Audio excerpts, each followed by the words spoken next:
The Unholy Trinity podcast. 3 Blues, 3 opinions, 1 Everton podcast. Welcome to episode 10 of the Trinity B-side. It's been a little while. It's been, I think, about 2 years, maybe 18 months, 2 years since we had Danny Donaghy on the show. Of course, it's something that we like to do in and around the off season. And fantastic to have this guest on today. Somebody who I'm sure many Evertonians are very, very familiar with. Now, obviously, part of the BBC Radio Merseyside breakfast show, Total Sport, of course. Sometimes found in cleaning cupboards in Goodison Park as well. You may see it there. Also, a permanent fixture in the fan zone as well. And that is Giulia Bould. Giulia, welcome on to the Trinity B-side. Oh, thank you. And that's nice to know. I know Danny, so it's nice to know, even though there's been a gap, I'm following him, but I'm not as exciting as him, just so you know. I'm sure you'll have. Listen, I'm sure you'll have some very, very interesting stories like Danny did, of course. But like we were saying off there, you know, we use this forum to speak to many people from many backgrounds and go beyond the football pitch, really. And like I say, you know, you've done, or you do so much within the Everton arena. Now, of course, you know, I mentioned there where you are normally found. You found the press conferences, of course. You know, we hear your voice asking Sean Dyche those key questions on a Thursday or Friday before the game, and it's great to have you on the show and discuss obviously all things Everton, but all things obviously about your career as well and where you started and where you're looking to go, and obviously the massively successful. Nothing will be the same. Nothing will be the same podcast. But if we can, we're going to kick things off just with the current goings on at Everton, because you know it's never a dull moment at Everton Football Club, of course. Although the European Championships are about to kick off, Everton is still very much in the news given the current ownership situation and potential takeovers and things like that. But Giulia, what's your current understanding of the situation? Because it's certainly kicked off last week in terms of potential new owners coming to the forefront. Yeah, I don't get many weekends off in this job, which is great because I love my job, so I really don't mind that. But I thought I was going to get about 4 or 5 weekends off. And the first Saturday, I had to have a lie-in, and I'm getting phone calls really early about the 777 deadline and that had passed. So, yeah, I don't think anyone was surprised, were they, that 777 didn't meet the deadline, the final one that was set. So, obviously, we have all moved on from that relatively quickly. I don't think there was sort of any concern either, really, because I don't think it came as a shock. So, yeah, I think what has been lovely has been to see the volume of interest in Everton. And why wouldn't you be interested? If you had the money to buy Everton, and I appreciate it is a small pool of people out there that have got, you know, several 100 million lying around to invest in a football club and then some. But what's lovely is it seems there is that interest. And, you know, I think the new stadium at Bramley Moore has a huge amount to do with that. Plus, you've got, as we've seen, you know, even when things are not going well, that fan base that is not going to go away. And there's a season ticket waiting list, which I always sometimes say, imagine if we were any good. Imagine how long the season ticket list would be then. You know, it's a fantastic club. It's a passionate club. It's got everything you would want. It's got the history. It's got future, you know, with the Bramley Moore Stadium there. So it is an exciting time. I know everyone's a bit nervous. And my understanding right now is that, you know, Farhad Moshiri is key in this. He's the one that's going to look over all these offers. So, you know, you've got Bell and Downing, the local guys that have got involved with the Dell technology side of it as well. You know, that would be a nice way to go. I know there's the London-based consortium that has allegedly got somebody from the Saudi royal family plus some really wealthy American families on board as well. I know the John Textor one was going around, but I can't see that happening given he's got 45% in Palace, and that's going to be sold first and then the consortium put together and then an offer put together. So I think this is going to move fairly swiftly. It'll be interesting. It all comes down to Farhad Moshiri, though, doesn't it? And because we don't really have deadlines on anything, including the owner and directors test by the Premier League, I can't tell you how long this is or short this is going to take. My view is I do not anticipate it being sorted and signed over before the Premier League season starts in August, because I just don't think you can get it done.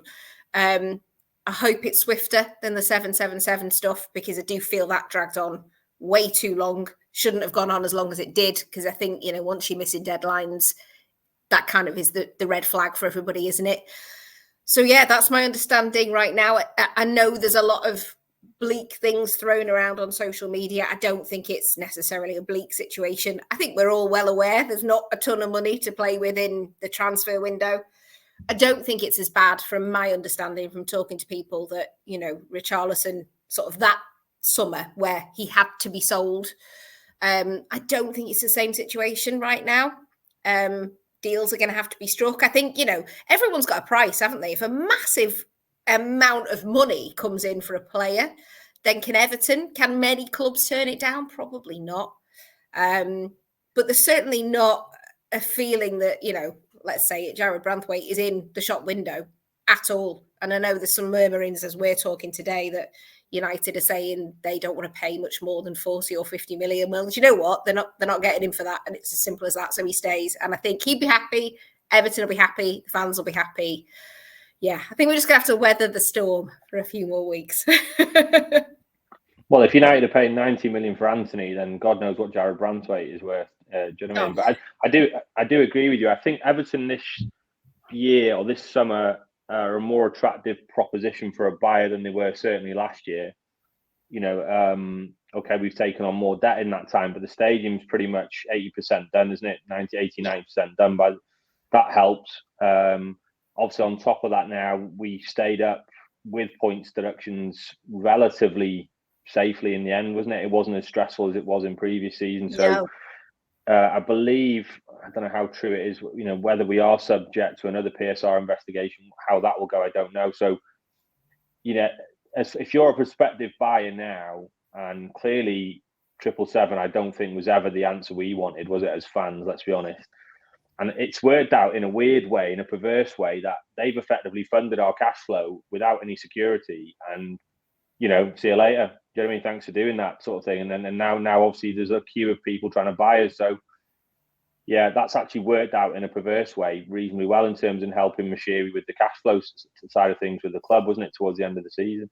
Yeah, and, there's still a working relationship, which, has to be because of that money that's been invested. So, of course, there's still some form of relationship between Farhad Moshiri and the people at 777. You would expect that anyway. And it's difficult because we all want information all the time, don't we? And I get that. And I get, given how perilous it's been. And I think everybody's got a bit of PTSD from sort of, the Bournemouth game last season and the Palace game the season before. And I think just sort of all the headlines. And I do feel a little bit like Everton are an easy target sometimes for headlines or social media rumours that, people will say things and it feels, fairly believable, when actually the situation's a lot calmer than it is. And I know there's administration been thrown around on social media, and it's not my understanding that it's not in anyone's interests to put the club into administration. Plus, that's not needed right now.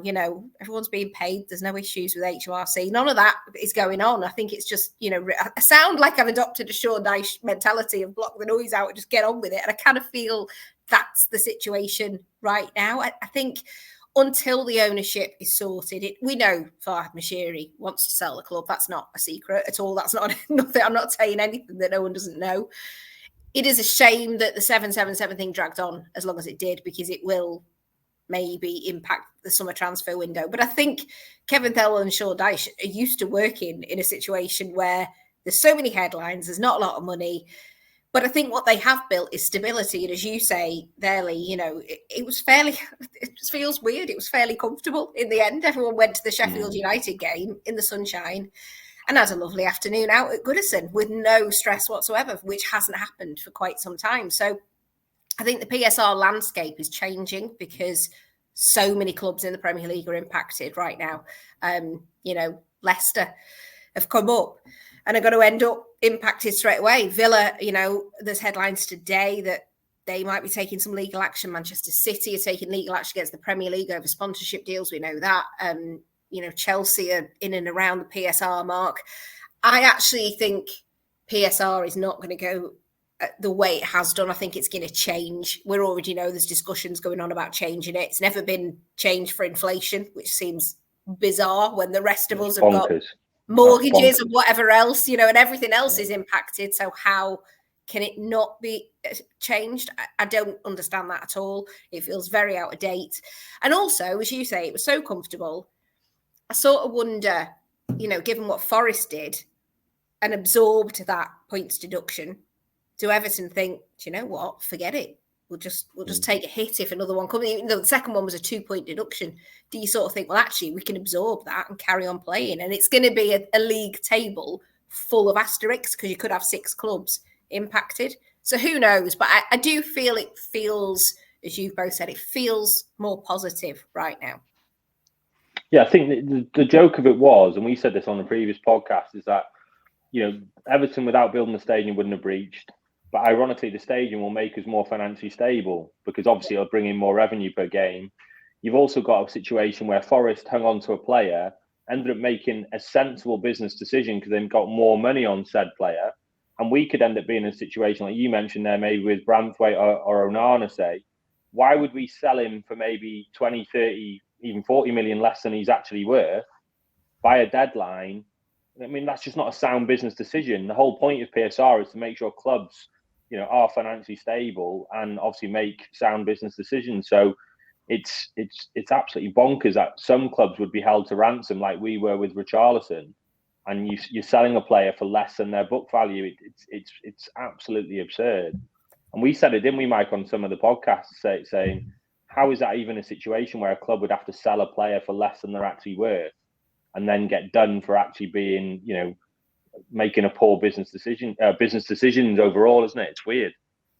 Yeah, I think that's why it doesn't make any sense, doesn't it? We're all confused by PSR. It's, you build a stadium, your infrastructure stuff, Spurs were allowed to have the interest written off, essentially. That's, an admissible add back. That's what they've been calling it. And then because the loan was moved with Everton because of a situation that happened, and they were led to believe whilst working with the Premier League that it was okay to write off the interest. And then partway through, somebody said, oh, actually, no, you're not allowed to do that. The whole thing is just the lack of transparency. I think we've all got fed up with. And as a football fan, when you've got VAR on the pitch that has got no transparency anymore because none of us know what's going on with it, you've got a similar situation with the PSR.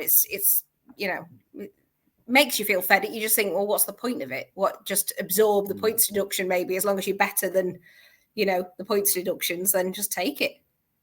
I think the sad thing is, and I think you said it before, Giulia, on the show, when I've come on your show, we've spoken about it, and it's very much the fact that we, as football fans, we've all now got to be au fait with the finances of football that go on behind the scenes, and we shouldn't have to.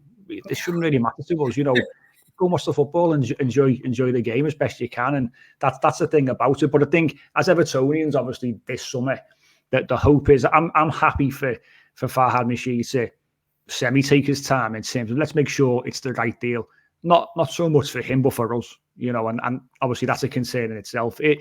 Are Farhad Moshiri's interests to do with the club or solely to do with him? And that's the thing. But take a little bit of time, make sure it's correct. As long as we've got the cash flow there to ensure that we're okay month by month, I'm fine for it to take a little bit of time. But we've got to get this right, and hopefully we haven't got to sell any players, and we don't want to be undercut like we were with Richarlison. Jared Brandtwaite's fantastic first full season. What a fantastic player he is, and what a shame he's not gone to the European Championships as well, I might add, which is just a travesty when you see some of the players who have gone in his place. But the hope is that we don't get undercut. The move, the takeover that happens is right for us, and then we can all then hopefully have a fairly quiet final season at Goodison Park, and we can all enjoy it for what it should be, and that's a celebration of a fantastic stadium and obviously a fantastic football club. Yeah, because Goodison deserves that. It deserves to go out without all the other headlines, and that's how it should be. And I don't think anyone is under any. I mean, don't get me wrong. There's still a tiny part of me that thinks could go on a title chase here or something. There's always something, isn't there? But a cup run would be incredible. Some really brilliant cup games at Goodison to see Goodison. That would be awesome, and maybe get to Wembley. That would be fantastic. And it looks like Seamus Coleman is staying, and I think we're all desperate for him to go to Wembley. And if he could get his hands on a cup, I don't care which one it is, that would be an amazing way for him to maybe go out as well. It's just frustrating, isn't it, that we're all sat here talking about, we're talking about inflation on a football podcast, for goodness sake. It's boring. Who cares? Give me the days of teletext every day of the week. Yeah. Imagine teletexting this day. I know, can you imagine? Imagine it with explaining PSR, how many pages. It'd be like the holiday pages where there's 72 and you'd be trying to read to the bottom. The younger people. Imagine missing your page now on PSR, having to wait for it to come back out again. Younger people watching this now going, what on earth are you on about? I know. No idea. The struggles we used to have. I used to book holidays on from SciText and everything. You'd miss it though, wouldn't you? It'd go around and go, what was that deal again? By the time you get back around, it's gone. So that was the pain. You're the knowledge, Mike. What was the football number, the page number? Do you remember? 303, I think, football one on BBC, on CFAX 303, I think. Was it 401 as well? No, that's Sky Sports on Sky. Yeah, you're right. I think you're right. 303. I think you're right, mate. Yeah. I remember us playing. And you'd know that. When I used to work for Lifestyles in Garston, I used to be a lifeguard in my younger days. I remember the big telly up and football season was on. I remember Jason Roberts scoring for Blackburn against us at Goodison Park, and the teletext going round and round, and I'm watching the game via teletext. No commentary, nothing. Those were the days. It's a whole other world away, that, isn't it? You had to wait for things. Totally. Wait, I know what's that about, waiting for things. It's nothing instant like nowadays. But let's just hope. Let's just hope that things, the remainder of the month, I'm sure the talks will ramp up in regards to the takeover, of course, but obviously potential player sales. Let's hope that from a player sale perspective, it is quiet and we are okay, and we can hopefully have a fairly enjoyable summer before we do get back to Goodison Park. But Giulia, what I want to do is, if I can, I want to go back with you, because as I say, this podcast is very much it's about you as well as obviously Everton, and we know now what you're doing. Of course, that the work you do for BBC Radio Merseyside, podcasting, the Fan Zone, television. I've seen you on the news as well. So you're doing so much that involves Everton. How did it all start for you in terms of the sports media world, and why did you want to get involved in it? Yeah, I've always loved. So I've loved radio, so I am an audio geek, so I'll put that out there straight away. The TV stuff that's happening now is just, an icing on the cake for me, really. It was always about audio. I loved radio as a kid, loved sport as well, loved, I don't come from sort of any fancy background, I'll be completely honest. So, we didn't really go on holiday until I was in my teenage years or anything like that. So getting a flight and things seemed completely out there to me, but also what I could never wrap my head around was getting a flight to do with sport. So yeah, people traveling the world, either sports people traveling the world or as fans going abroad. It all felt really exciting to me. So that's kind of how I fell in love with it. Fell in love with Formula One and football. They were my two as a kid that just seemed so exciting to be able to go all around the world with a sport, whether you were playing it or watching it, just seemed a lot.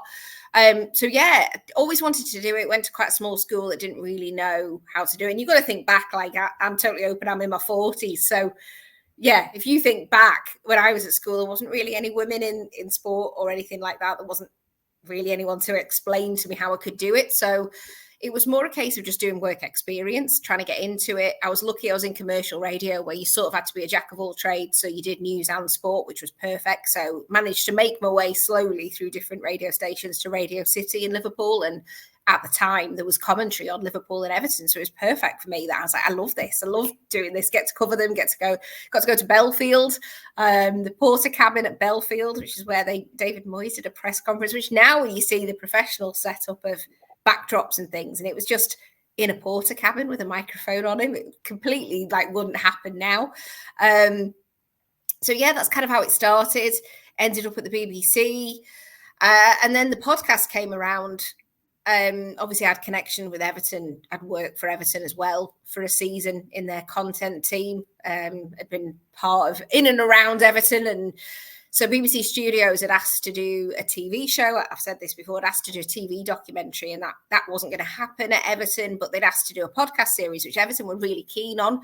They were quite keen on getting a podcast out there that you can get a bit more intimate. I think you can shove a microphone in places that you can't, having done some TV stuff, it takes ages. It takes ages to set up cameras and mic people up and all that kind of stuff. Whereas actually, when I was making the series, it was just me and a kit in there. So you could literally turn it on and press record and you were off. So yeah, my name got thrown about while BBC Studios was negotiating the contracts to go in and do the podcast series. And everyone seemed quite happy that it was going to be me. And it all happened really quickly. I got a phone call about it. Would you want to do it? Absolutely. It was a dream come true for me. And I think it all happened within about 3 or 4 weeks and I was in there.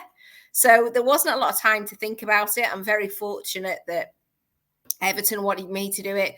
BBC Studios wanted me to do it. And also Radio Merseyside sort of sent me out on loan. So yeah, because if they'd have said no, then I couldn't have gone and done it because I was kind of removed from there. But the condition was you don't tell anyone.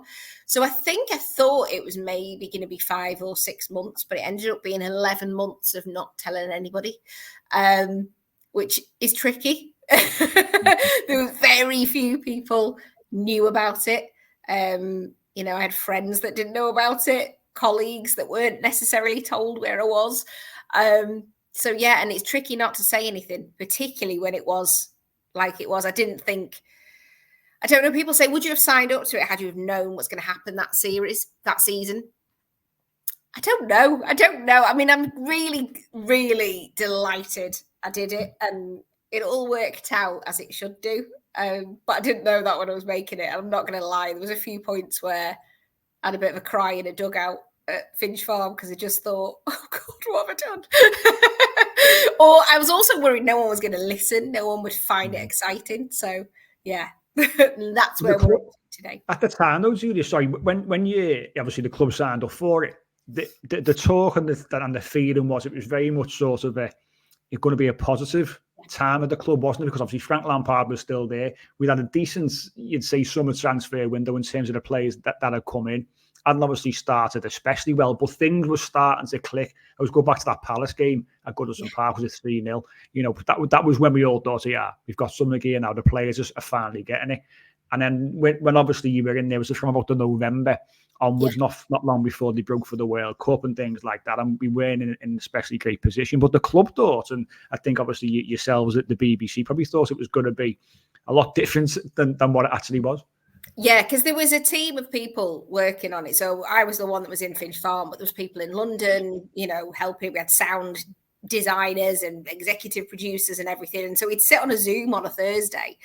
And, we'd all sort of introduce ourselves and it was very an odd thing because I didn't meet most of the people that worked on it. The people I was working with was essentially Everton. So I was kind of in with them. I was their responsibility. I had a staff induction at Finch Farm and all that kind of stuff. So I was very much immersed because everyone says, were you really in there? I'm like, yeah, I really was. I was in there having my lunch and all sorts. So I became quite, known for just being about there. So I was just one of part of the furniture in Finch Farm. But yeah, nobody thought for 1 second genuinely that it was going to go down to the last game, second half, 33 minutes plus 10 minutes additional time off, the worst case scenario.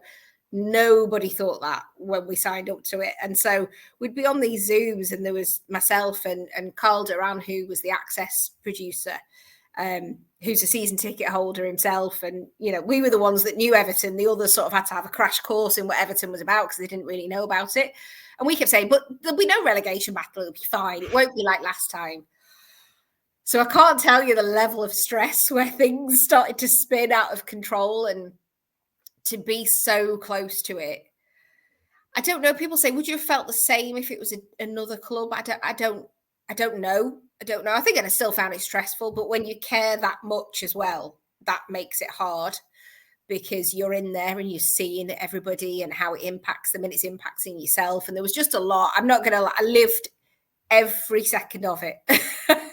And there was a few bits I recorded because I didn't ever think I was going to be part of it. I've become like a character who you follow in the podcast. And I didn't sign up to it for that. I don't think I ever thought that was going to happen. And we didn't really know that was going to happen. But as the landscape started changing, they asked me to sort of do like a video diary in case we needed it.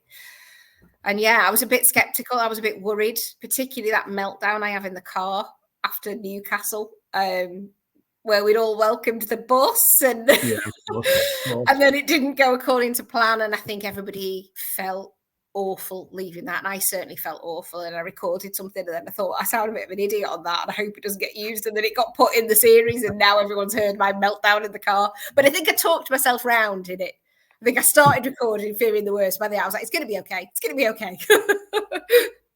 but that was a moment, wasn't it? That, you know, and I think the fact that it was so raw was probably it. But that was a real bonus, wasn't it? Because I think recording, and we were saying before obviously we pressed record today about when we record, we tend to do it and take time after the game, not to do an immediate reaction, because that's when obviously emotions are heightened, of course, and things like that. But I think that you've also got that element, that passion and the rawness comes out, and that can be fantastic as well. And that's how we all felt. You know, I think back to that game. I remember welcoming the coach, and I remember sitting in my seat in the paddock thinking, "What have I just watched? Yeah. What have I just watched? How can the players not respond to that?" And that was what you know, as a fan, what you always think. We're trying everything here as a fan base to try and get you through. And then we reserve that up, and you know, I think that really comes across. I think is the rawness of it, and you know, it's just as I said to you before, didn't I, about when you walk across Stanley Park, obviously doing your video diary before the Bournemouth game and final one of the season, and you're putting your thoughts across, and it's how we were all feeling, and it's incredible. You know, when it came out, it was about the September, wasn't it, last year that it came out from memory? Yeah, 12th of October it came. And nobody knew. Yeah, because we didn't do anything. So still nobody knew. So we were finishing it. And I'd been back in a few times, actually, because I was in there every day. And then sort of in June, there's nobody in there. So, yeah, sort of disappeared. I took Mark Chapman in to speak to Kevin Thelwell. That was in the June. And then I did go back in a few times, and I was back in at the start of the season. Still nobody knew, getting the last bits of stuff we needed. But yeah, we just dropped it onto BBC Sounds, and I knew, obviously, it was coming out. It was 6 a.m. and I didn't sleep. I'm not joking. I didn't sleep that night because I just thought, oh my goodness me, what happens if I had so many things going around in my head? Just what happens if nobody likes it? What happens if the club don't like it? What happens if the people that are featured on it don't like it? What happens if I didn't ask the right things? Because I only had, as you say, you know, if you record a podcast, you know, if we recorded a podcast after the Newcastle game, for example, immediately after, we would react and say things differently to maybe 4 days after. So being in there, you know, Frank Lampard being sacked, and then me speaking to Seamus just, you know, within 48 hours of it all, you know, it's all swirling round. And I knew the media would have loved to have been in there, but there was no game that week. So there was no need for any media to be in. So I was the only person. And if you ask Seamus now about that situation, and I've seen him asked about things that I've asked him about in the series, and he answers differently, because you answer when it's raw emotion, you give a really different answer. So I just knew I had one chance, and I was thinking, what if I didn't ask the right things? What was if I just messed this up? And yeah, I watched those episodes load up onto Sounds, and they go on one by one. I've now found out, because I watched them. I didn't know if they all go on in one, but no, as they load up slowly onto the BBC Sounds website, they go on one by one because I watched them. And yeah, I felt sick. But yeah, luckily everyone has been really kind about it, and honestly, I'll be forever, ever grateful to BBC Studios for the opportunity. I'm forever grateful to Everton and all those people that spoke to me, whether it was Sean Dyche to Mo on reception. I'm grateful to, and I'm especially grateful to anyone who has clicked on it and listened to it and just sent me something really nice. You don't even have to send me a kind comment. Just if you've listened, I'm so appreciative, because it's the best thing I've ever done. I don't think I'll ever top it, ever.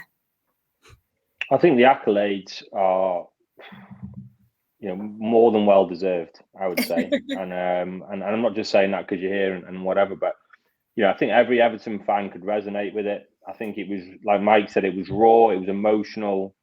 I think it was beautifully made is probably the right way to say it. I think, you come across on it, anything from empathy right the way through to, like you're saying, you were crying in your car. Do you know what I mean? Complete meltdown. You were living through it, and we're listening to that, and and I'm sure most fans, the phrase is binge watch, and I think most fans probably would binge it and would have gone through it all in the space of probably a day or two. And it gave us a real insight into, what goes on, behind the club, how the players feel, how the managers feel, the different managers feel, insight. The interview with Kevin Thelwell in particular was brilliant. It gave us a real insight into Kevin and into his life. Even Ian Wone, about how he went to school by the ground, how his dad, if he was alive, he'd be like, all these little things. And it just kind of brought to life the club, really, things that we don't see. And it was beautifully edited as well. I thought it was brilliantly edited, obviously, as well, by the team have done that. And, and like I said before, rightly so, the accolades were more than well deserved, Giulia. I think, and it's a testament for you for putting that body of work together. I've got to say, it was absolutely superb. And Mike, we both said that, didn't we, Mike, when we listened to it? Same with Pete as well, wasn't it? Yeah, it was. I mean, I think when the surprise factor of it all when it came out, and we thought, "Hang on, what's this?" Yeah, exactly. we never get included in anything like this. How many times you see Everton fans say, "Do you know what? Addison should have been all over Everton for countless seasons." That was the worst bit. The amount of times people said to me, and I felt awful, but I just wasn't allowed to say it. And I think I was so scared, and I've never done anything on this level before either. And the amount of people say, "Oh, can you imagine if someone had been in there?" And I was like, yeah, imagine. I know all this stuff, and I can't say. That was the hardest bit, is I was still going to press conferences for Radio Merseyside. So sometimes I'd have these weird things where I'd be thinking, right, I know something, but I can't ask Sean Dyche about that in the press conference because people want to know why I know that. And there was once I nearly slipped up, where I did slip up, and I sort of said something, and he kind of laughed about it and went, "Oh," and we sort of and no one got onto it, thankfully. It was because I'd been speaking to Ellis Sims, who is obviously in the podcast, and he's talking about how it's different for somebody of his sort of stature in that and coming through and that type of thing and breaking into the ranks. And he'd been talking about his relationship with Sean Dyche for the podcast, and I'd slipped up and sort of mentioned something. But that's the only time I did it. And I remember, I think I just looked at him and went, and luckily he laughed it off, thankfully. But yeah, and I think what's been great is people can see, I think when it was really tough and Dyche obviously arrives and just has to hit the ground running, really. And I don't think there was any time to sort of work him out as a person. Everton fans, I think everyone was that stressed, and it wasn't just like, I mean, I was just gonna say, I don't think it'll ever happen again, and I hope it doesn't happen again. And what was unusual was when things are going wrong at a club, such as, you look at like sort of Burnley, who got relegated this time, but it wasn't all the other stuff going on. If you think back, all the other stuff that was going on, there was the stuff with the board, there was stuff with the fan protest, there was stuff on the pitch, there was injury. It was like nothing has ever seen. It was like, I don't know, on steroids. It was like nothing. I can say that because I take steroids. It was like nothing you've ever seen, was it? It was constantly headlines about Everton every single day. And you'd turn up at a game and something would be going on and you'd be thinking, what is this? So I don't think anyone got a chance to sort of find out a bit about Sean Dyche, a bit about Ian Wone, or just how people were feeling. And I think the best bit for me is that I could show everyone, everybody cared. I promise you, everybody cared in there as much as people go, no one cares. They paid all the, they did. They absolutely, and I think that's what the series showed. Like, everybody was doing everything they could. Even I was trying, and I was like, it had nothing to do with me. And I was like, can I do anything? I don't know. Can I just sort of be positive and upbeat? But you just do anything and everything. And they did care. I promise you, they did care. And I'm glad that everyone got to see a bit of a different side to Dyche, because I find him really funny. Yeah. I think you know what really came across? It humanised everyone that you interviewed, didn't it? Do you know what I mean? We see them as, obviously, some of them as players on the pitch, and like you said, why are they not given 100%? Well, I think in a lot of cases they are. Sometimes an occasion can get to a player. Sometimes off-field things are going on in a player's lives that we don't even know, do we? And things like that. So there's so many factors that come into trying to perform for 90 minutes on a pitch. But I think it definitely humanised everyone that you interviewed. I think, going back to even when you started, Frank was in, I think the fans took to Frank, didn't they? Yeah. And he was, he's a very good orator. I think he speaks well. But I think, he that's part of your job as a manager as well. How do I connect with the fans? That's not an easy process. Particularly after what he'd followed, and he came in, and we latched onto him, and I think he fell in love with the club as well. I would say that, even as an out and out Chelsea fan and player. But what was he like? I mean, when you interviewed him, is he as he comes across? Is he a genuinely nice guy as well? Yeah. Yeah, he was really good with me, and he got what we were trying to do. You sometimes think, don't you, like sliding doors moments, how would the podcast have continued if he'd have stayed there? No, he was brilliant. Obviously, there was a behind closed doors game, which you hear a little bit from, and Joe Edwards is chatting to me at that. So, yeah, I got a text that morning saying, Frank said, do you want to come to behind closed doors game? So just little experiences like that for me, being in an empty Goodison, it was the weirdest thing. It was freezing. It was absolutely freezing because it was about a week before Christmas. And yeah, there was just nobody else in there. So I was allowed to sit just next to the dugout and watch what's going on. It was essentially a Premier League game because it was Aston Villa. So, to be there, things like that, just little pinch me moments that I'm never going to forget. And he let me go in training and all that kind of stuff. And it's hard because he was really nice. He was a really nice person. And I sound awful saying that. He was a really nice person. It sounds a bit glee, doesn't it? And it's hard to watch close up somebody, when the results are spinning out of control, they spin out of control so fast. And that's kind of what I learned. And I don't think you can appreciate until you're in there and see it. Like, I never appreciate it. And I don't get me wrong, I've worked at Everton. So I worked there ages ago when Moyes was there. So I have been in and around that and I've kind of seen it, but I've never seen it when it's going that badly wrong. Plus, there was so much unrest, wasn't there? And I think Frank knew, didn't he? He was going, and I just remember being in the press conference for the Man United Cup game, and he just looked broken. And then leading up to the West Ham game, I'd been in training in the week, and you can just see it's just horrible to see sort of what is a really stressful time. And it wasn't for the want of trying. He was trying, he just couldn't fix it. I often wonder if it was a bit of a similar situation to what we've seen with Vincent Kompany this season, where Frank is an exceptionally talented player. He is somebody that we have all watched, win Premier League titles, play in World Cups, frequently be player of the match. I just don't think he could maybe work in a situation where he had players that weren't quite at that level that he's played at. And yeah, I don't know what, and I don't know if he knows why it just didn't work out either. And it's just awful. And then what happens is they go, and I've never seen him again. I've actually never. I'd like to see him again just to thank him for being really nice to me and going along with the podcast. But yeah, it just has to. Everyone has to change so quickly. There was a week where there was no manager. That was a bit weird, and I'd drive in the gates, and there was camera crews outside. And I'm sure they would have loved to have been in my shoes to have been able to be in there. And, you're watching on the TV in Finch Farm, people talking about Everton, about what's going on in there, but you're in there and it's not what's going on in there at all. And that's a really odd scenario. And then, a new manager comes and everyone has to just get on with it. So it's not like anything else that I've ever experienced because, if we leave a job, you hand your notice period in, there's a bit of a, cakes on your last day and everyone says bye and you go off, and it's not like that at all. It's just they go, bang, that's it. And everyone has to move on, and a new guy comes in and you've got to do everything that they want really quickly. So it's a weird world that they're in.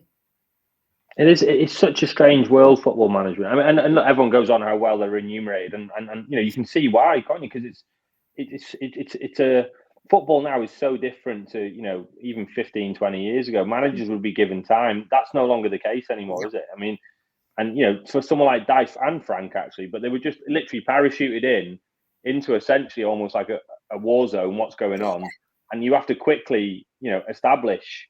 Okay, what's going on in the club now? Where are the divisions? Are there any divisions? What's everyone thinking?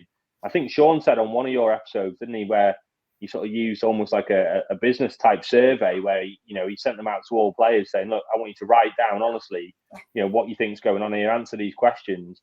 And I mean, that in itself is a pretty clever way to instantly figure out, okay, where are we now? And, you know, where do we want to go? Isn't it? Yeah, I don't think Sean Dyche gets the credit nationally, maybe. I think he's starting to locally. I don't think people see just how advanced he is. And as you say, yeah, coming in and doing that. And he changed how Finch Farm worked and stuff. There's always been rules, you know, under Frank, you know, anyone who was late got fined and all that kind of stuff. There's always been rules in place. But he changed it because he says in the series that what's the point of, you know, handing a fine out if you're earning, you know, an astronomical fee, then it's nothing, is it? So Dyche brought it all down to, you know, like you hear about the wheel. I loved that whole thing, the wheel of misfortune and making a mistake. Have you fallen foul to that, Giulia? I know, no, I always behaved myself. I washed my cups up. There's a whole thing of, this is the stuff I find fascinating, is in Finch Farm, so you can eat inside. It's still absolutely delicious food. Best food I've ever had. I'm not even exaggerating. But everybody, whether you are me, whether you are from the kit room, whether you are in the academy side, or whether you are Dominic Calvert-Lewin, you have to take your dirty plates, and if there's any leftovers, you scrape it in a bucket, and then there's a big soapy bucket to soak the cutlery in, and you have to put yours in there. So there was one really odd day I was behind DCL waiting to put my cutlery in. It's the weirdest thing. But that's, you know, it's keeping it real, isn't it? And you know what? I actually think Everton have got a really good group. There's not any egos, or they're a really good group of players, so fair play.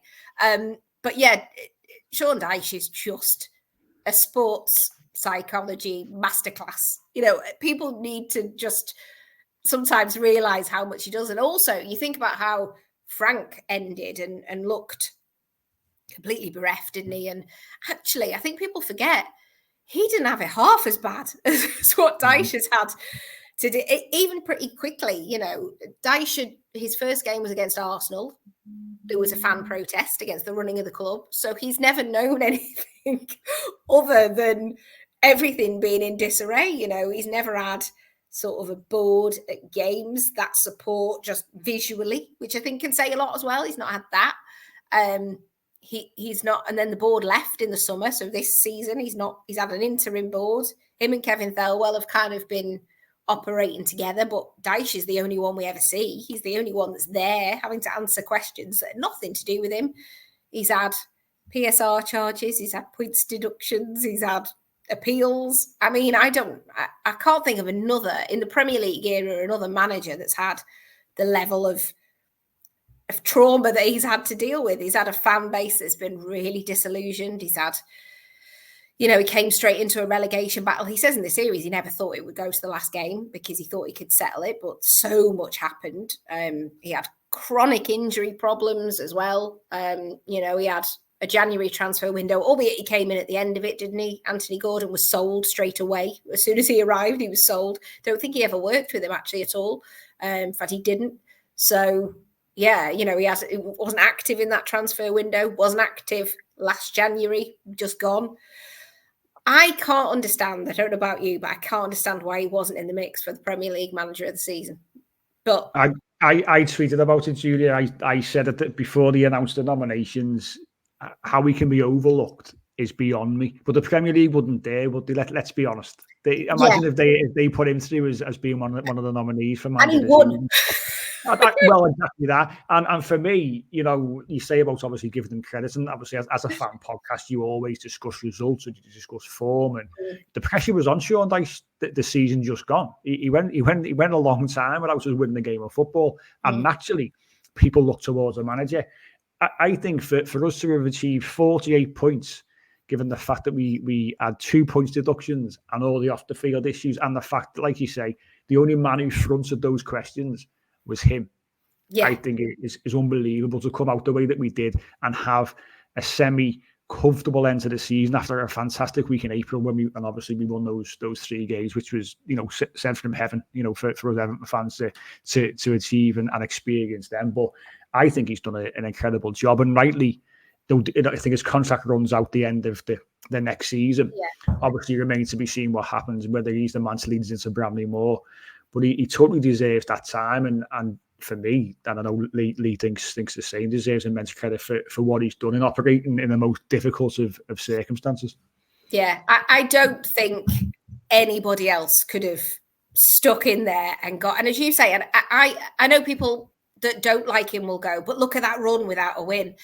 I actually don't think that would have happened. Again, we're talking sliding doors moments here, aren't we? But I don't think that would have happened without all the other stuff that was going on. And if you look, Forest appealed, and I know they weren't successful, but there was only, I think, 4 games they played in that interim period of having points deductions and then waiting for an outcome. And also very different to have 4 points taken off you. 10 is a completely different thing. And to end up sliding, they all went on an international break, some went on holiday, some chilled out, thinking, we're turning a corner here. We can see Everton improving. We can play in a much better style. Everyone's feeling more positive. To then slide back into the relegation zone through no fault of your own. And then I'm pretty sure, didn't we play more than 10 games in that scenario? I think it was 12. I think it was 12, yeah. So it's, that just seems ridiculous. And again, we're talking about, and we could probably do a whole hour talking about the Premier League and the lack of transparency, but to have a situation where your appeal process goes on for, surely that should be heard within 7 days or something, because it's not fair to allow players to continue. And I don't care what anybody says, I don't think that run would have happened without that. And I don't think you can split the two things. I don't think you can separate it, because some of those players were thinking we're in a third, Jordan Pickford, Seamus Coleman are thinking we're in a third relegation battle here, and it's exhausting. A lot of them were empty after the last time. For that to then happen, it's unforgivable to have allowed it to go on for so long without knowing, and then to give points back, thankfully, and then find out that Forest have got 4 for the same thing, but actually it was a bigger breach. And then we get 2 because we get charged again. I am baffled by the whole thing, to be honest with you. I don't think any of it makes any sense. I would like to see somewhere on a website where it equates that if you breach by X amount, you get so many points deducted. I'm just at a loss. But I want to move on from all that, because I just want to draw a line under it, because it was exhausting. It was like being kicked repeatedly in the stomach. And I just think, if you think how, as a fan, you feel, imagine how the players feel and having to get up for it. And I think the fact that Dyche held it together, my goodness me, and it was clear, and also won a Merseyside derby. Well, exactly that. And I think when we mentioned about the human side of things, we do forget as fans that the players and the managing and the coaching staff and everyone at Finch Farm are also human, and they're going through probably the exact same emotions as we are. And they're living it day in, day out. And as you say, the losing points that they've rightly won through no fault of their own. And it must have been incredibly difficult for them all. It's got to be said. But if we can, just before we round off this little bit on the podcast, obviously it was rounded off, wasn't it, with a win at the Sports Journalist Award, and it won the podcast of the year, if I'm not mistaken, which, what an accolade that is to win. I can't believe it. I genuinely can't believe it. Still. The podcast that it was against as well, there was some major podcasts there, which have got some huge football and sport and personalities. How did that feel at the time? Obviously, you were there at the award ceremony to walk away with that. Yeah, I can see, as I'm talking to you, I have glass in my living room door, and I can see I've put it in my hallway. I've got it. I've kept it. Chappers was like, you keep it. Honestly, I can speak personally. I don't want to answer everybody that was involved, but personally, to always want to work in sport, it would have been a dream to be invited to the Sport Journalism Awards. It was a dream to be I couldn't believe it. In fact, I kept calling the people and going, are you sure we are nominated? So to be allowed to just go and be in this room full of people was amazing. And then earlier in the night, Mark Chapman had won presenter, quite rightly so, best presenter of the year, because I was a massive fan of his anyway. And we'd worked together on a couple of Everton Awards dues a while ago. So, to get to work with him, and he was so supportive of me. And so, he was like, I don't want to tread on your toes, because he came on board quite late in the process and then sort of got up to speed with it, because we weren't, again, sure there was a lot of people looked at for narrating it throughout the whole process of making it. I'm so happy it was him. So I thought he was going to get up on the stage with me. And he was just saying, I'm not getting up. So I just babbled. They just said, you got 30 seconds to say thank you. And I just babbled nonsense. But I think you could see, and I don't really drink. I'm not a massive drinker. So I'd only had sparkling water. But I'm telling you, I came off and I was shaking that much that I had the worst hangover for a couple of days after, because I did have quite a few drinks after that, and Chappers got the wine in, and we all celebrated. It was amazing. And my phone just blew up. I've never had so many messages. I felt like it was for everyone. I don't feel like it was for me or anything. I feel like it was for everyone else that was involved, and that's genuinely, hand on my heart, I'm so happy. And I'm so happy for Everton fans to have something to, like, we got something to celebrate. And it felt like we'd all been through the ringer, and I genuinely feel the series is for the fan base, and I sound really twee saying that, but I genuinely think it was for everyone. And we're so lucky we've tagged on a couple of extra episodes. Maybe if I could tag another one on, I'd be happy. I don't know, but I mean, it's the never-ending story, isn't it? Who knows? Everyone says there's going to be another series of it. I don't know is my honest answer. I don't know. I think to be fair, even though you said it was an improv acceptance speech, I would say it was. I think you did a good job. I think you did a good job. I was so scared. It's like Matthew McConaughey-esque picking up the Oscars there. I thought you'd nailed it. To be fair, Oh, I think thanks. Mike, you said the same. You said the same, didn't you, Mike? Yeah. You nailed it. It's one of them. How can you prepare for something like that? You know what I mean? Also, we were at the back. We were at the back on a table. I mean, Mark was on a different table to me, so he was like front and centre. My table was right at the back. So I was like, I mean, it's a good job I didn't think, we'll have a few drinks because we're not going to win. I mean, can you imagine that, me babbling? Slurring. Awful. Yes. So at least I saved the wine till afterwards. But no, it was just the perfect way to top it all off. Like, I'm just, even if it hadn't won, it was the best experience of my life making that. I'm not joking. It was the best experience of my life. And sometimes I don't think I'm ever going to top that, because it was just so amazing. And then I took it to Addison, the award. I can't remember what game it was before Burnley, which we won, didn't we?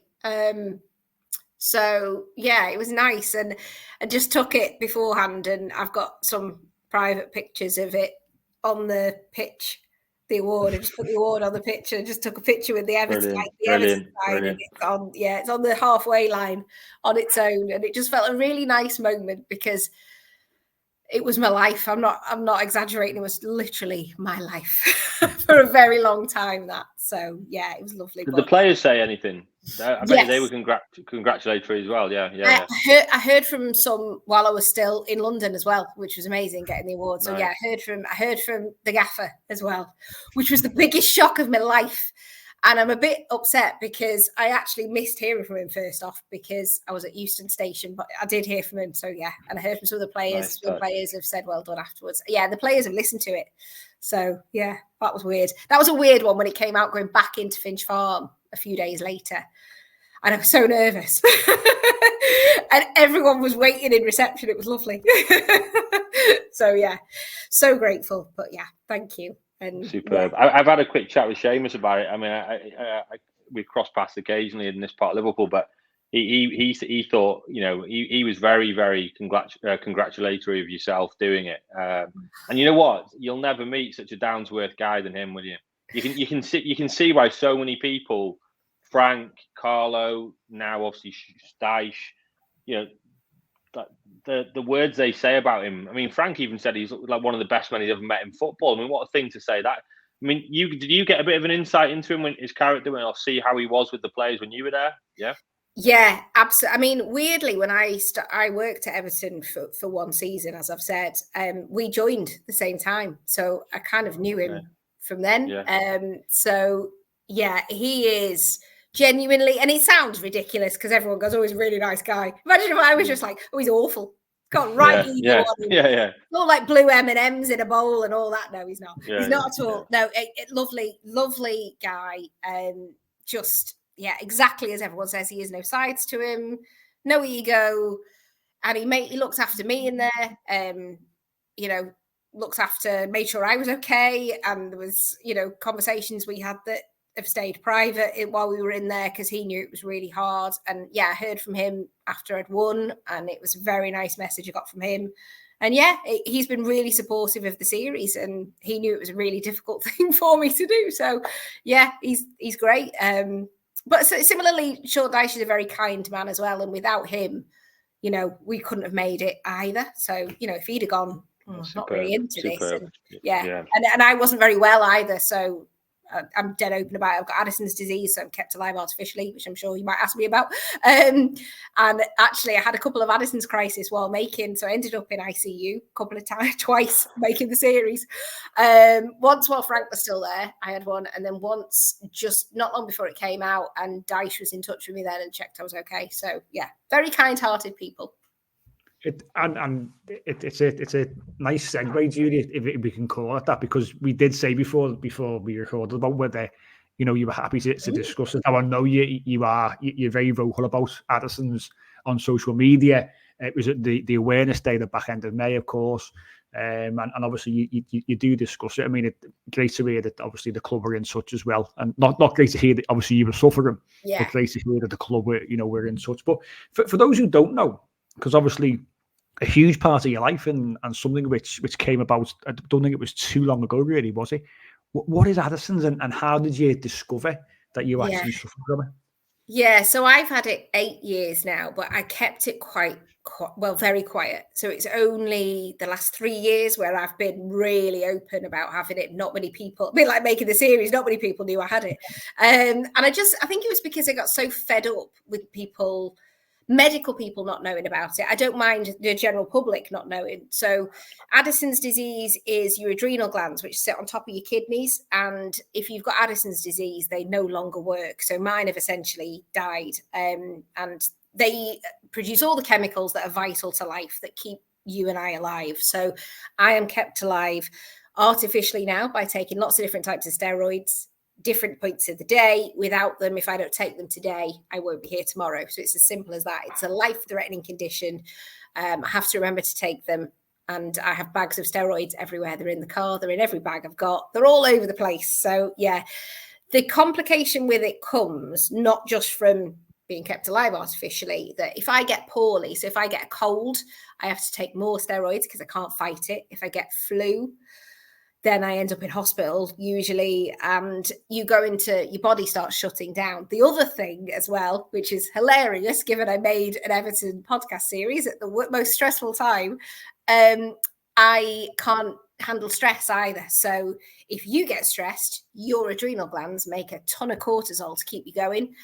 I obviously have to guess, and there's no way of knowing if I'm doing it right. And if you don't get it right, that's when you go into what's known as an Addison's crisis. So everything shuts down and you have to be taken straight to A&E, and you are given a cannula and loads of steroids are shot into you. Unfortunately, they're really serious and there's no guarantee they'll get you back. So you've got about an hour before you go into a coma, and it's as serious as that. So yeah, and I went 6 years without one. And I was really proud of that stretch, because they say sometimes you probably have about one a year. That's how they roughly work it out. So I've gone 6 years. I was really proud of it. And then I had 2 last year, which was really annoying. Yeah, I'm not great at then recuperating. I tend to go back to work within about 24 hours, which don't tell. I'm hoping my endocrinologist doesn't watch this and find that out, because they go bed rest for a week. And I'm always like, okay. I was back in the fan zone both times. But I did let the club know, and they knew, and they know where my emergency injection kit is. And I offset it by saying there's medics inside Everton. So that, they could give me my injection. That's how I offset it with my mum. But yeah, so that's it. So I kind of now use some spare time of mine to raise awareness. I raise awareness with a lot of medical people. So I do a lot of training for A&E medics, because quite often you turn up and they don't know what to do. So I have a crib sheet, which I hand over, and they have to follow it, which is quite scary. Yeah, there's only 9,000 of us in 67.5 million in the UK. So that's why not many medics know. So I've recently changed, which I'm really proud of, the protocol at A&E in Wirral, where I live, of how they deal with it, which is really good. So you don't have to wait to be triaged. You go straight through. I've been asked to speak to some other hospitals in Liverpool about it. And in September, I'm doing some training courses where I'll be training paramedics and things, which is a bit weird because I'm not medical at all, but I know about Addison's. So yeah, but I appreciate you giving me the chance to talk about it. So yeah, I'm really open about it. And yeah, that's why I have a cracking tan quite a lot, because it gives you a pigmentation thing. So everyone goes, "You've been on holiday?" I'm like, "No, I just don't feel very well." Wow, you know what? Doff my cap to you there. I work in the medical industry. I didn't even know about it. Do you know what I mean? So it shows you how rare it is as well. I mean, is it a chronic condition? So there's no way of treating it other than steroids then, is that right? Yeah, it's incurable. So I'll never recover from it. And that's just it. I'll be on lifelong steroid treatment forever. Wow. And then obviously you get complications from the steroids, because steroids are not great for you either. But I just have to be careful. I've got weak bones now as well.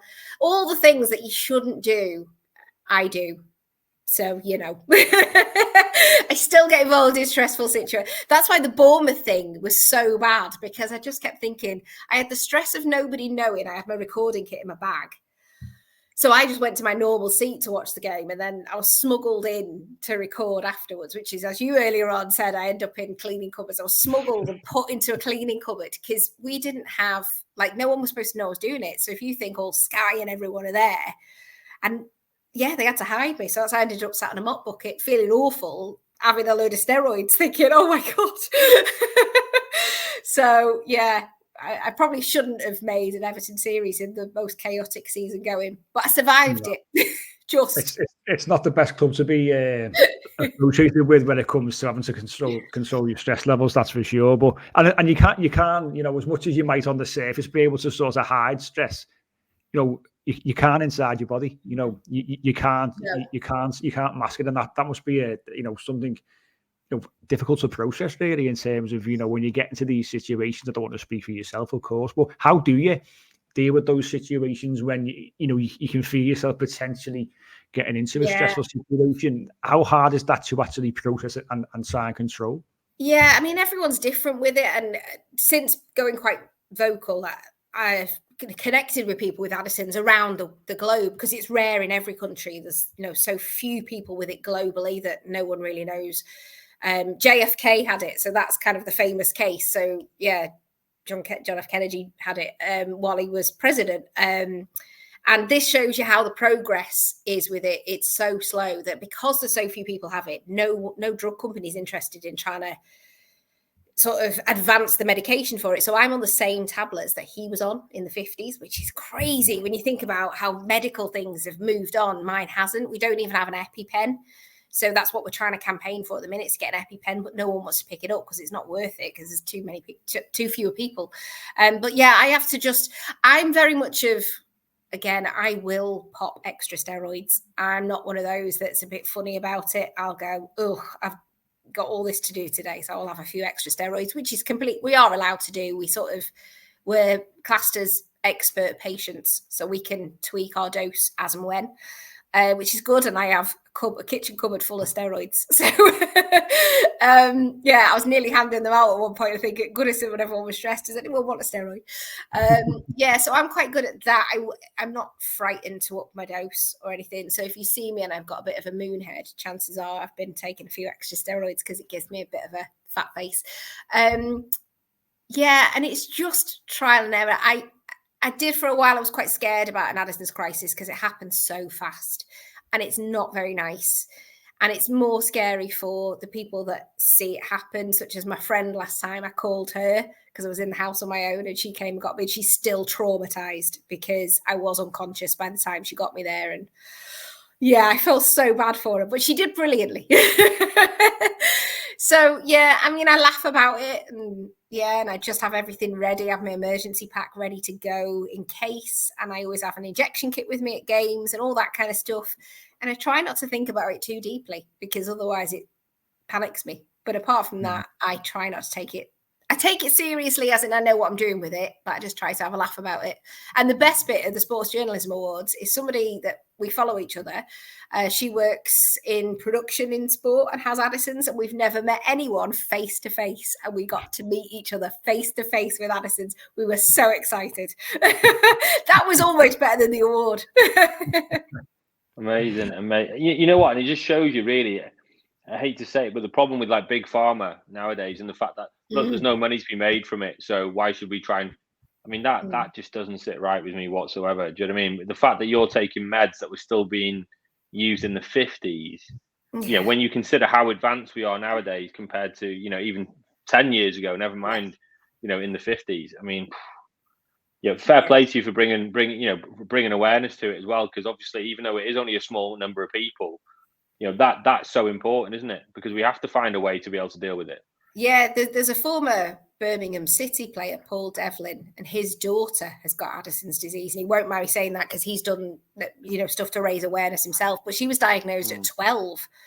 And they got in touch with me because I was so open. And it's nice that people get in touch now, and privately I'll speak to them and they ask me for advice on how I deal with things. And, you know, and sometimes you get issues at pharmacies where they don't want to hand over 6 months worth of steroids because you get all these bags and they go, I don't think we're allowed to do that. So it's just little things that can be a bit embarrassing to start, and you have to explain it all in the chemist. So I talk to other people with Addison's about the best way of going around that type of stuff and having, you know, emergency doses and stress doses ready and things. So, yeah. So, and Paul Devlin played with Sean Dyche.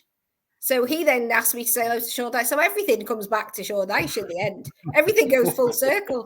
So yeah, I didn't say, I was like, oh, I've got this thing called Addison's disease, and Paul Devlin's kid's got it, and he says hello. So yeah. Crazy how it works. All roads lead back to Everton. Amazing. Incredible. But what we will obviously make sure that we put out the relevant links to obviously Addison's website and social media, and you know, to give people a bit more background, of course, and obviously any kind of fundraising which is going on, and gives them that kind of access as well. But it's great to discuss it, of course, in this kind of forum and try and raise that awareness. Oh, thank you. Should I say. Yeah, I know people probably find it boring, but I appreciate anyone who clicks on it. Yeah, so thank you. No, listen, we all need to be educated in these things, you know. And like Lee said, you know, he works in the industry and wasn't aware, and it shows you obviously how rare it is and how little, you know, we know outside of those who suffer. So I think it's really, really important, especially as you say, you work in such a stressful industry anyway, and Everton is so stressful, and that impacts, you know. So it's incredible that you manage so well. But let's round things off if we can, Giulia, and obviously you mentioned there about people have asked about a series 2 of Nothing Will Be the Same. I think obviously Everton should get you back for that first season at Bramley Moore, which would be incredible. I know you've been down there, I've seen the photographs, you were down there a little while ago. Now that's incredible, isn't it, Bramley Moore? And that's the big bright future, hopefully, that we all crave. Yeah, I was very lucky that I got to go in a few months ago now. So, yeah, still a bit of a building site, but you could start to see things. So the changing room was there, which was cool. And, yeah, I got to go on the blue wall, which is the south stand. I get confused. So, yeah, west stand is the water side, south, north's on the road side, and then east has got sort of the away fans in it. Looks absolutely it's just out of this world. I was just like a kid in a sweet shop all day, just running around in there with a hard hat on. A few people have said to me, is it really steep, that home stand that's like the one continue?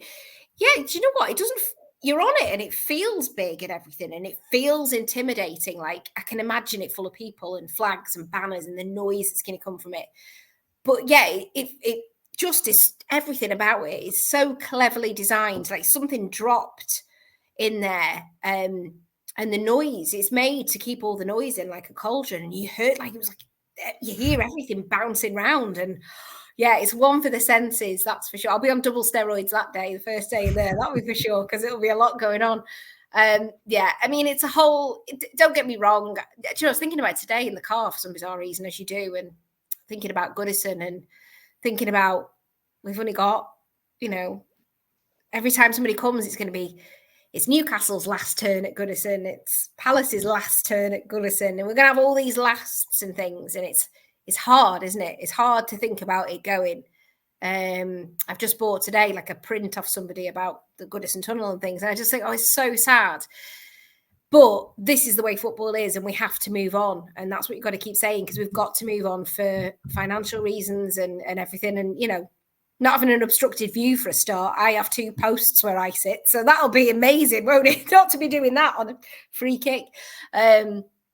Yeah, it's the bright new future, and that's what we've got to keep thinking about. And yeah, it was going to be so sad that day, but the first day at Bramley Moore, wow, that's going to feel like what we've been waiting for what, a couple of decades, really, isn't it? At least a decade, and that will mean, we can compete again. I hope it is the start of Everton being back where Everton should be, at the top of the table, challenging for top four, challenging for cups, challenging for titles. And I hope that's what we then look back at Bramley Moore going, yeah, it was sad to see Goodison go, but look what it brought. And that's, I think, that for me would be a lovely legacy for Goodison, to know that it went because it brought titles back to Everton. I think what a fitting tribute to Goodison as well that would be. So fingers crossed. Yeah, but it's going to be amazing, and it just looks incredible. It looks like every time I sound stupid because every time I go, it looks like a stadium now. It's not like a stadium for ages. I go, it looks like a stadium now, and yeah, the amount of times I'm probably like you, I'll drive past it if I'm in the area just to go and check on it. When you drive past, it looks like otherworldly, doesn't it? It looks like it looks huge. I mean, the size of it is incredible. I mean, as you said, massive kudos to the architects. Obviously, Dan Mice has done a hell of a job, and it will be sad to leave Goodison because we've all got memories there. I took my dad back there last season, and my dad got me into football like a lot of parents did, and he saw the Everton of the 80s. That was even the late 70s. The sort of golden era in the 80s, especially. Sadly, he's kind of fallen out of love with football now with the way it is. And last season probably didn't help. His generation, he's mid-60s now. So, I took him last season, first time he'd been to Goodison in a while. And he was a little upset. And my dad's not the type of dad, to cry. Do you know what I mean? So he will have had numerous memories in that ground as a youngster. Same as all of us have had numerous memories. But like you said, we have to move on, don't we? And the biggest tribute, like you said, we can pay Goodison is if we do get back to the top table, which is, let's be honest, it's where the club should be, really, isn't it? Oh yeah, and it's not. People say it's not a right to be in the top four and things, but actually, you think about everything that's gone on at Everton, it would be the perfect arc in a story, wouldn't it? I mean.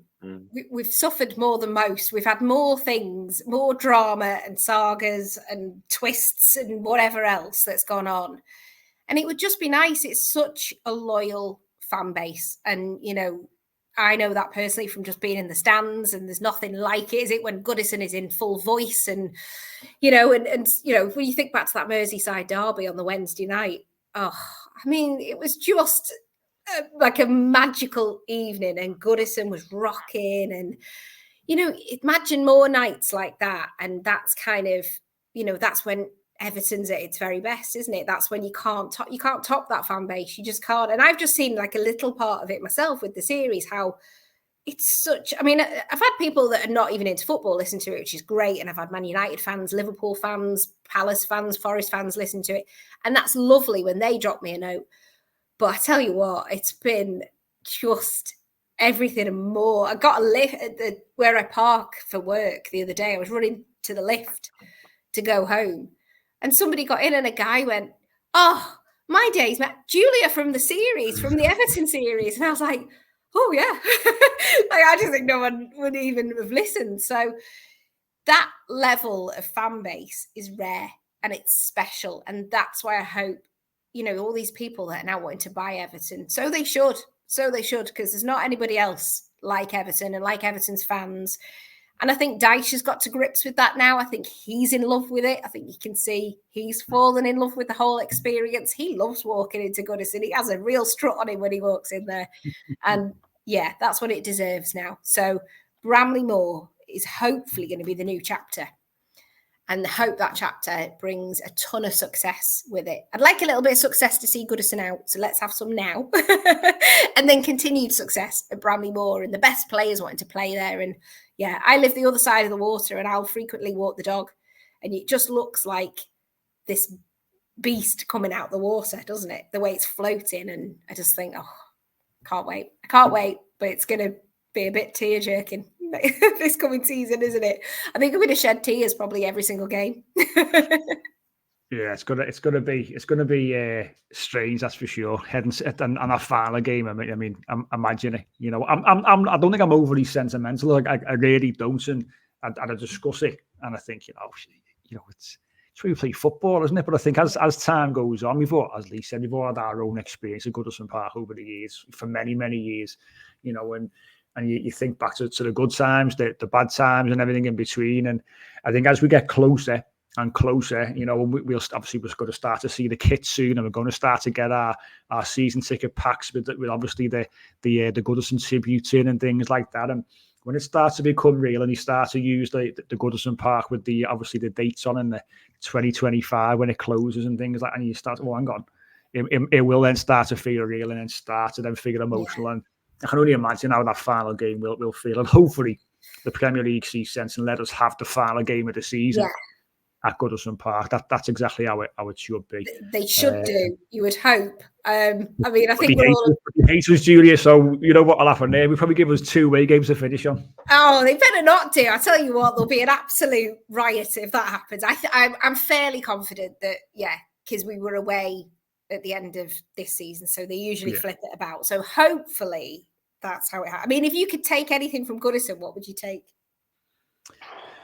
No, for me, it's memories for me. It's memories for me. I mean, my seat doesn't mean anything to me because I've only been in that particular seat for a few years. So I understand those who sat in the same sort of wooden seats for many years. It's been maybe in generations. I do get all that, I really do. But in terms of it, it's just the memories of what I've experienced and what I've been through. You can never, you can't take them away from me. You know what I mean? But I'm sure there'll be a few spanners and wrenches and tools that go into the Goodison Park on that last game. That's for sure. Yeah, I have a wooden seat and it's not the comfiest. I'll be totally honest.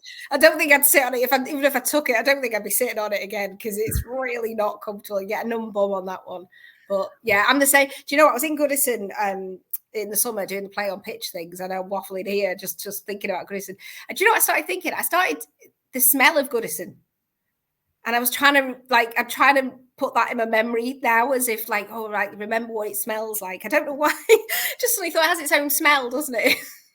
Well, we went. Then we linked to the ladder buildings to the showroom for Bramley Moore a couple of months ago, and they were piping in.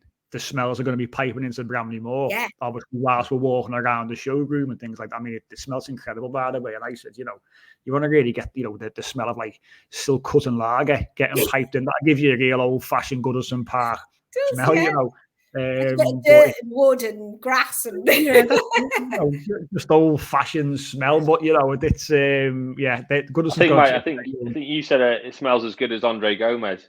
Mike's got a bit of a man crush on Andre Gomez, Giulia. That's why. Have you smelt him? I have. He has. Incredible. It was after Crystal Palace in 2020, so just before COVID, about a month before, we beat Palace at home, and we were presenting Moise Keane with something. The three of us and my daughter. I mean, we went walking down a tunnel with Moise Keane and Darren Griffiths, and then who comes up? Andre Gomez, leather jacket, hair was immaculate, and little bit of a sort of high five around, a little bit of a tap on the back. Smelt incredible. I don't know what he uses, but I can't afford it. That's for sure. He does. Do you know what? I'm going to have to tell you this now because this is a really ridiculous story, and I can't believe I'm about to tell you this. So I did the Hugathon. So I hosted. I was asked to host. Oh right, yeah. And I said I'll host the Hugathon on the condition I can have a hug. So I did get a hug, and the smell of it was absolute, like you say. I don't think I've ever smelt that and will never smell that ever again. I don't know what it was. It was incredible. But then recently after a presser, Dyche likes his lookalikes. Yeah. So he said to me, as I was packing up, he said, the guy over there was a cameraman. He goes, look at him. I was like, he goes, do you not think he looks like Andre Gomez? He did a little bit. And I went, well, to be fair, there's way worse people that you can look like. And the gaffer's agreeing, going, oh, absolutely. You want to look like. And then he said to me, do you know people paid to hug him? And he goes, they did an event once where people, and I went, no, I said, I hosted it and I hugged him and he smelled incredible. And I don't know what it was. And he started laughing. He went, he does smell incredible. So even Dyche knows he smells good. But I don't know what it is. I don't know if that's. We should have given him a year's contract just for that. Yeah, just to smell him. Yeah, it is a sensational. I always liked him. I as a footballer, smell aside, like you two obviously love him for that. But I thought he was lovely. I mean, the injury killed him a little bit. It took a bit off him. But as a footballer, he's the type of footballer that number 10s, that type of play, creative players, and classy. We haven't got football's number 10s are a dying art in the game, sadly, nowadays. Football feels so regimented. Creativity isn't as, you don't see it as much on the pitches anymore, and it's so serious. And, he's a bit of a throwback in that respect because, he is a silky player, isn't he? As well as obviously smelling very nice, according to you two. I wonder if opposition players got confused by the smell. That was a tactic in itself. I'm going down a really weird road here. I'm going to shut up. Potentially so, yeah. But it's got to be. You've got to give the man credit for the smell. It's unbelievable. And I don't think I'll ever get that smell again. But if you can pipe that into Bramley Moore, that would be lovely. Pipe that into Bramley Moore. Tell you what, I don't know if it was his natural musk or it was something expensive that clearly I'm never ever going to smell again. If it's natural, he's got to bottle it and sell it because he'd make an absolute fortune. But it's definitely something that I can't afford. That's all that I know. I was drunk on it for about 2 days, whatever it was. Unbelievable. It's going to be known as the Tom Ford Bramley Moore, courtesy of Andre. Oh dear! The podcast is taking a strange turn, but I think it's a real key talking point. Before we finish, what does the future hold for you? Obviously you are where you are now. Fabulous success with the podcast, fabulous success in your career, obviously on the radio and doing a bit of television as well. What's your aspirations now going forward? I'm a bit of I don't really plan. So I probably should have some kind of career plan. I don't. I just kind of bumble along and see what happens. I mean, look, I'm really lucky to have done what I've done so far. And you know what? If there was a series 2 of the podcast and they want one, and they would like me, I mean, there's no guarantee they would want me on it, so they might get somebody else. I don't know. I'd jump at that chance. I'm enjoying it. I started to do a few games for 5 Live Sport towards the end of last season, so I'm hoping a few more of those come my way. So they were kind of championship games, which was nice to test myself doing that type of stuff as well, just drop-ins and things. And just continuing doing what I'm doing. I would like to do some more stuff with Everton as they move to Bramley Moore, so that'd be great. And then, who knows? I don't know, maybe if TV sport comes along, that'd be a bit fun. I'd like to do a bit more with Mark Chapman because he's a really good person to learn off. So, I don't know. I haven't asked him that. I probably should have asked him, but we'll ask him now. And just see. Do you know what? Just keep enjoying myself, and I try not to take it too seriously, even though I live for my job. But I try to just enjoy it as well. And, anything to do with Everton is an absolute bonus because there is always a slight different thing when it's with Everton. I love doing anything. I love doing any sport stuff. And did a game at Leeds towards the end of Leeds when they were kind of fighting to go up again and obviously didn't. But when it's with Everton, it's always more special because it means a little bit more. Yeah, of course. And as I say, it's been a whirlwind, I suppose, for the last sort of 12, 18 months in terms of how it's just absolutely blown up. But like we said, it's richly deserved. It's a fantastic podcast.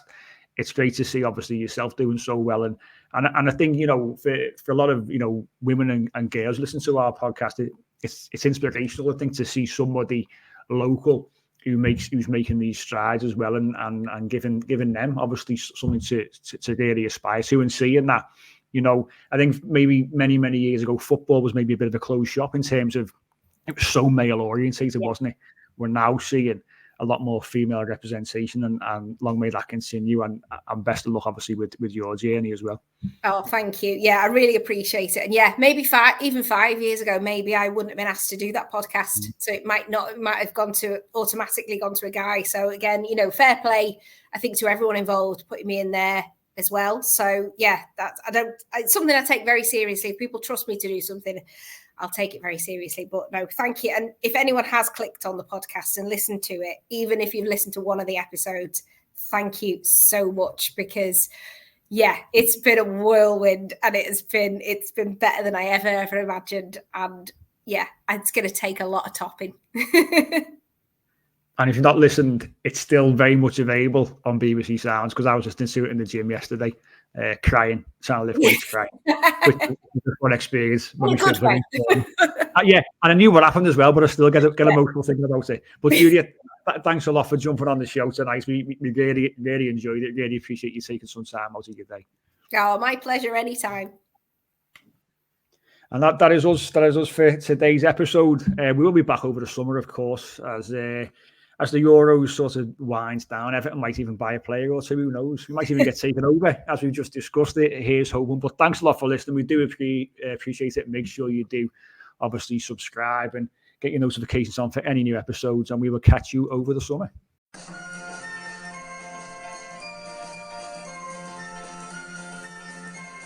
The Unholy Trinity Podcast.